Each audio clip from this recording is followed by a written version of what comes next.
It's the most played Christmas song of the 21st century in the UK and frequently cited as the best Christmas song of all time in the UK and Ireland. But did you know that this iconic duet almost never got finished?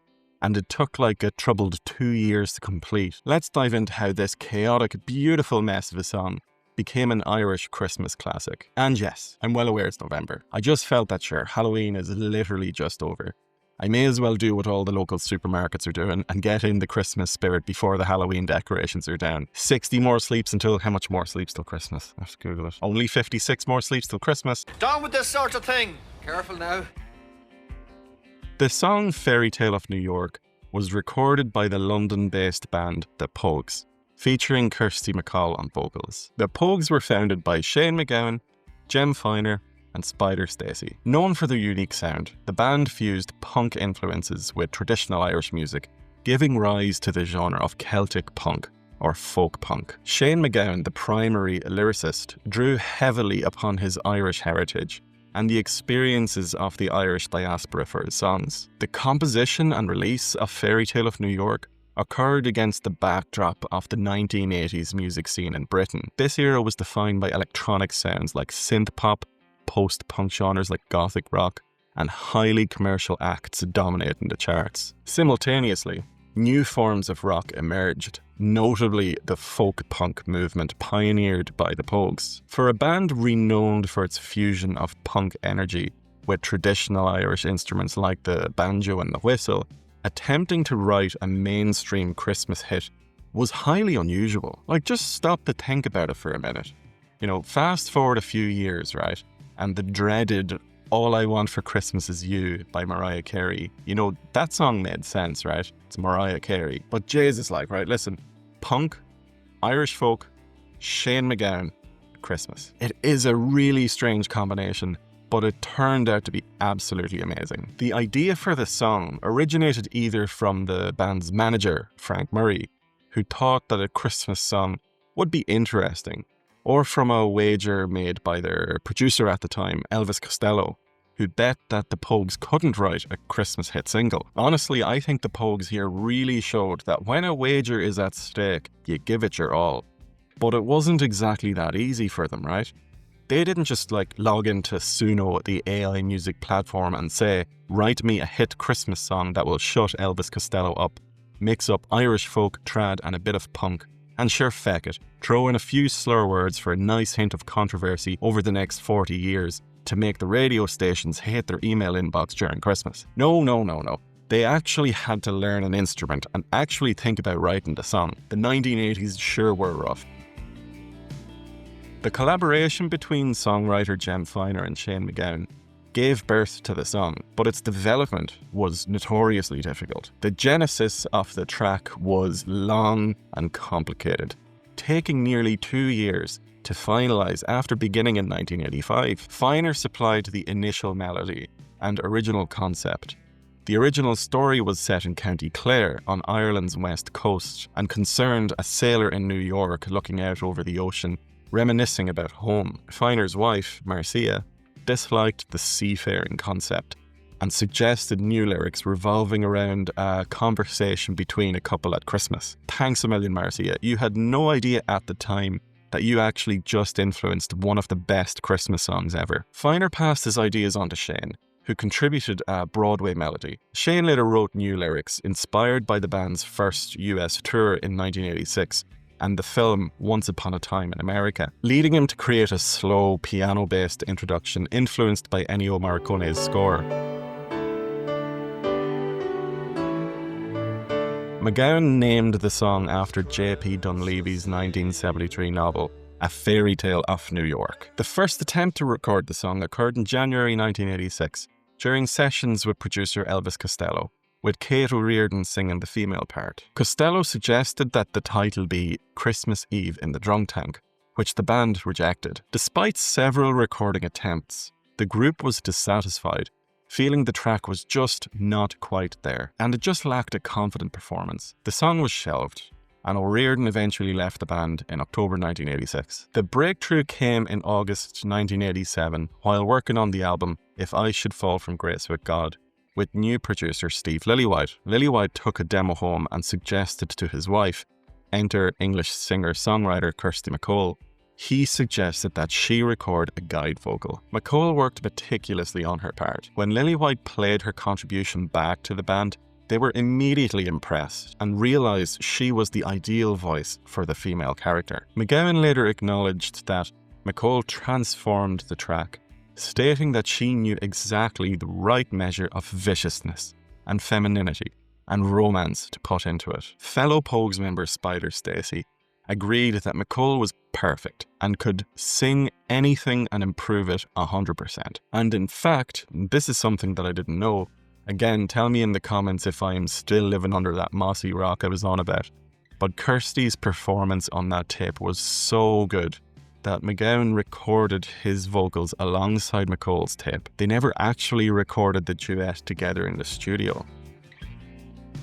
Fairytale of New York is structured as an Irish folk-style ballad. The song opens with the male narrator, Shane MacGowan, sobering up in a New York City drunk tank on Christmas Eve, dreaming of a former lover. The central action is an intense call and response dialogue between the two characters, reflecting on the relationship. The narrative centers on two Irish immigrants whose youthful aspirations in New York have been shattered by drug addiction and alcoholism. The lyrics stand out because they swing wildly between emotions, sad one moment, joyful the next, sometimes sweet and sometimes harsh. The conversation turns quickly into a heated argument, with the woman quickly hurling insults like bum and punk at the man. Shane MacGowan defended this harsh language, right? And we all know the language that he's talking about, by explaining that the female character was not supposed to be a nice person, or even a wholesome person at that, but an authentic character who is down on her luck and desperate. The mix of bitterness, nostalgia, and tenderness, instead of typical holiday cheer, is what makes the song so enduring. It is sometimes called an anti-Christmas song, precisely because it captures the dark reality of lost youth and ruined dreams. The story paints a vivid portrait of the underbelly of the Irish immigrant life in New York, focusing on human imperfection and struggling rather than idealized joy. Despite the insults and crushing realities, the argument concludes with an expression of devoted love and persistent hope, as the male character promises his dreams are still built around her. But all in all, we're going to get to the elephant in the room, and that is the controversy around the lyrics. But just before we get into it, I definitely need a coffee for this bit, so I'll just be right back.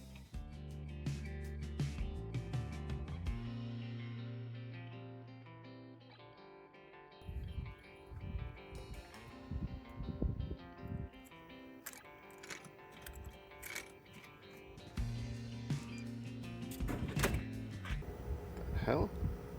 I didn't order that. That's nice. So, where were we?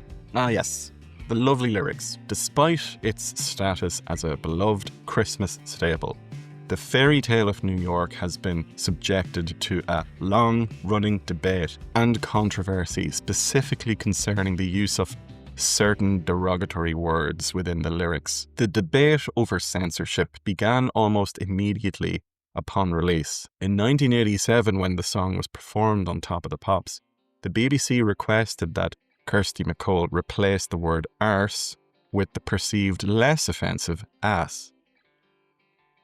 I don't know if the BBC actually listened to the entire song. Anyway, during a live performance in January 1992 on the same show, MacColl further changed the lyric, singing "You're cheap and you're haggard" instead of the homophobic slur. In 2007, BBC Radio 1 attempted to edit the words to avoid offence, a decision MacColl's mother called too ridiculous and which the Pogues found amusing. Of course they did. However, the BBC swiftly reversed the decision following a public outcry, stating that audiences were smart enough to distinguish between maliciousness and creative freedom. That quote, in my opinion, couldn't have said it any better, to be honest. The controversy resurfaced annually, with BBC Radio 1 announcing in November 2020 that it would play a censored version for its younger audience, while Radio 2 would continue with the uncensored version and 6 music presenters there as well would choose which version to use.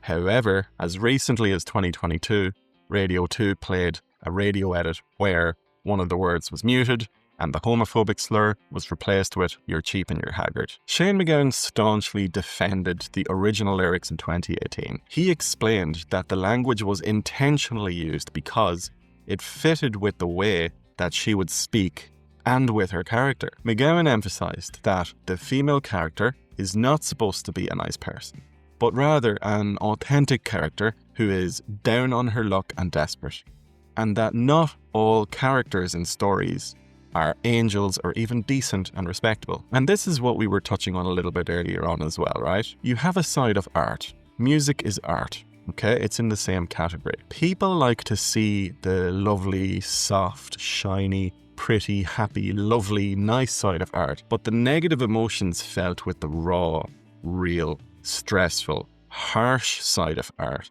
can be a bit too much. And now, we've all used those bold words in our lives, right? And we should know when they're used in like art, music, when they're used creatively, and when they're used maliciously. Ultimately, the controversy never diminished the song's massive appeal, and I would argue that it only made it more popular. In fact, the raw, unpolished realism captured by the uncensored, heated argument may have contributed to its legend, and I think it has. And this allowed it to appeal to a generation seeking a holiday song that was more emotionally real than sentimental alternatives. How many of yous have had family disasters around Christmas time? When, for example, a family member just drinks too much and ends up ruining the Christmas dinner in some form or another. Life's not perfect. The song isn't perfect. Hell, All I Want for Christmas Is You is far from perfect. God help us in a few weeks. But at the end of the day, it's still a song.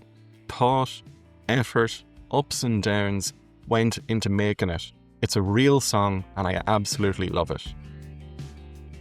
The success of Fairytale of New York rests on its sophisticated production, where the raw, punk energy of the Pogues is meticulously arranged to fuse Irish folk instrumentation with the structure of a grand pop ballad. The song falls under the genres of Celtic rock and Celtic punk, like we've mentioned before. The arrangement uses various elements to evoke both melancholy and festivity. The finished track incorporated contributions from Siobhan Sheehan on the harp, alongside an addition of French horns and a string section, arranged by Fiacre Trench. This mix, combining traditional Irish sounds like the tin whistle played by Spider Stacy with orchestrated pop elements, gives the song a powerful sense of grandeur. The composition deliberately achieves a cinematic feel, painting a vivid scene in New York. And the music video as well. It does an absolutely amazing job at painting this scene. The music video was directed by Peter Doherty and filmed in a bitterly cold New York in November 1987. Elements in this video, such as the opening shot,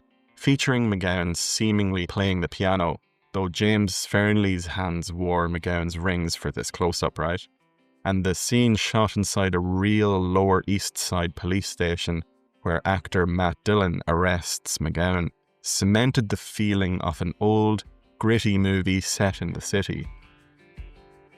The Fairytale of New York has achieved extraordinary longevity, becoming a perennial Christmas anthem because of, rather than despite, its gritty realism. The song tells a story that isn't about Santa watching you when you're sleeping, Rudolph being bullied, or a woman asking Santa to hurry down the chimney so she can get a light blue convertible, amongst other things. It tells a story about lost youth and ruined dreams.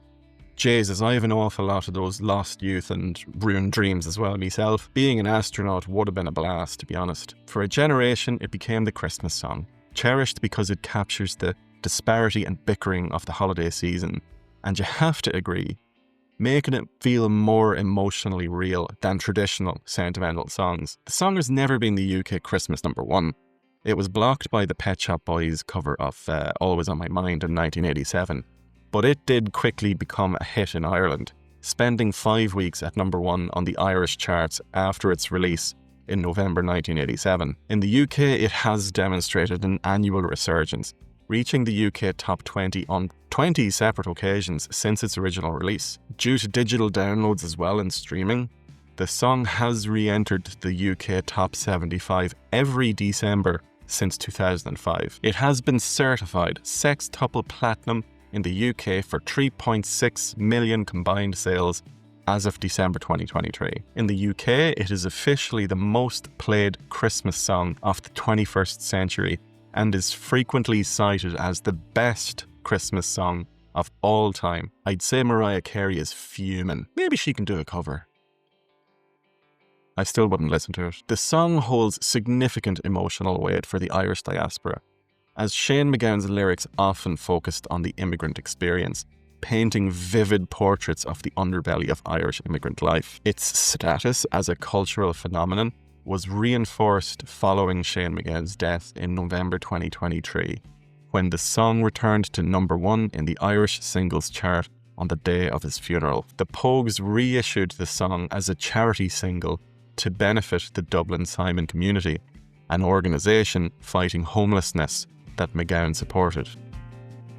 The enduring power of the duet is inextricably linked to the authentic performances of its two core artists, Shane MacGowan, Kirsty MacColl, whose later lives reflected the song's themes of dreams, loss, and the enduring nature of love. Shane MacGowan, the primary lyricist, was renowned for his ability to write songs that were perfectly crafted poems, capturing the immigrant experience and facing the challenges of that experience with authenticity and courage. However, he also had a titanic reputation for struggle, battling decades of heavy alcohol and drug abuse, which led to his dismissal from the Pogues in 1991 due to erratic behaviour. Despite his turbulent life, which involved physical trauma and hospitalizations, his artistry won high praise, with figures like Nick Cave calling him the greatest songwriter of his generation. He died from pneumonia in Dublin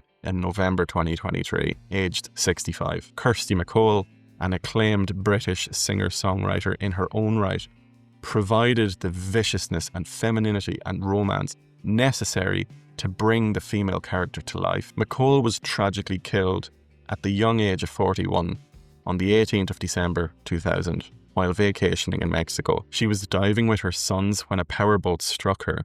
She managed to push her 15-year-old son out of the way, sustaining fatal head and chest injuries. Her untimely death led to the Justice for Kirsty campaign. Following her death, MacGowan expressed that while the song used to depress him, he now thought of it as a tribute to Kirsty. Her loss is memorialised in Soho Square in London, with a bench inscribed with lyrics from her song, Soho Square. The song's themes of lost youth, ruined dreams, and hope against the odds resonated deeply with the actual experiences of addiction, struggle, and tragic loss endured by both artists, giving the final expression of love at the end of the argument an extraordinary emotional weight.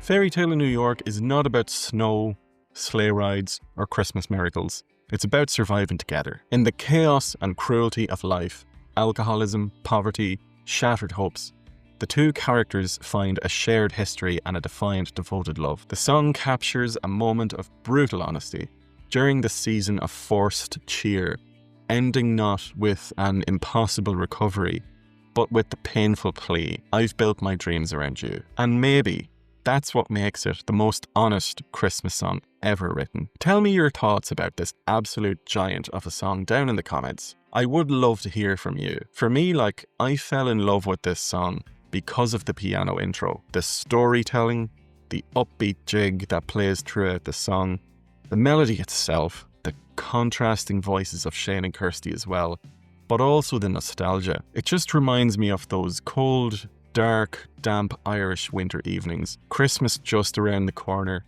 Am I going to get a lump of coal under the tree like me mother threatened me for so long? Or am I going to get a new keyboard? All those emotions and memories. This song just brings me back. And kind of on the mundane side of it as well. It reminds me of walking around Tesco or other supermarkets with my mother doing the Christmas shopping. A very ordinary memory, but really nice. But tell me your story. What does this song do for you? But anyway, that's it from me. Slán go fóill, cheers, and happy Christmas.